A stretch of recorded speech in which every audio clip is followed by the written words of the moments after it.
Hi Mark, as you know, this is Terry speaking. My number is 54 and I'm in freshman section of speaking and listening class.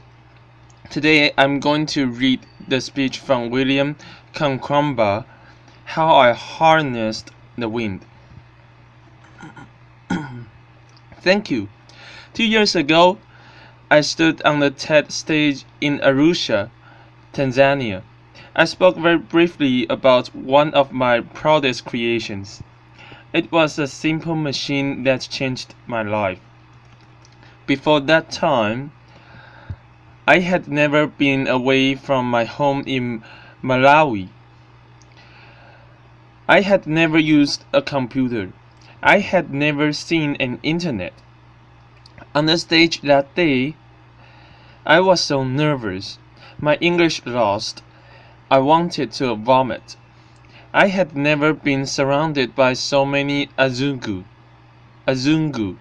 white people. There was a story I wouldn't tell you then. But well, I'm feeling good right now. I would like to share that story today. We have 7 children in my family. All sisters excepting me. This is me with my dad when I was a little boy. Before I discovered the wonders of science, I was just a simple farmer in a country of poor farmers. Like everyone else, we grew maize. One year, our fortune turned very bad. In 2001, we experienced an awful famine. Within 5 months, all Malawians began to starve to death. My family ate 1 meal per day at night. Only 3 swallows of sima for each one of us. The food passes through our bodies. We drop down to nothing. In Malawi, the secondary school, you have to pay school fees. Because of the hunger, I was forced to drop out of school.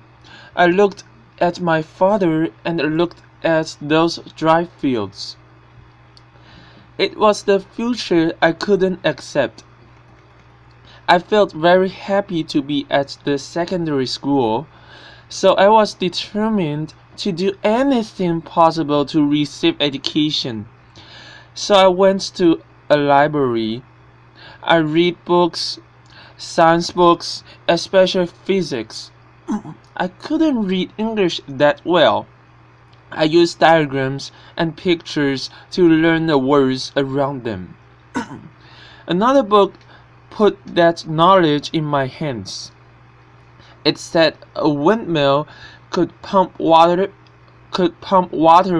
and generate electricity. Pump water meant irrigation, a defense against hunger which we were experiencing by that time. So I decided I would build one windmill for myself. But I didn't have materials to use, so I went to a scrap yard where I found my materials. Many people, including my mother, said I was crazy. I found a tractor fan, shock absorber, PVC pipes. Using a bicycle frame and an old bicycle dynamo, I built my machine. It was 1 light at first, and then 4 lights, with switches, and even a circuit breaker, modeled after an electric bell. Another machine pumps water for irrigation. Queues of people start lining up at my house to charge their mobile phone. I could not get rid of them.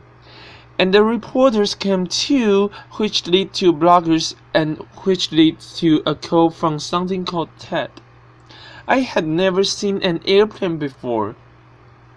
I had never slept in a hotel.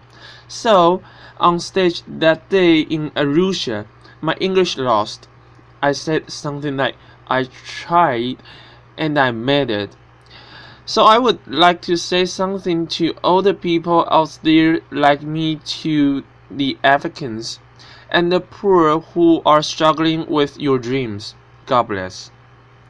Maybe one day you will watch this on the internet. I say to you, trust yourself and believe. Whatever happens, don't give up. Thank you.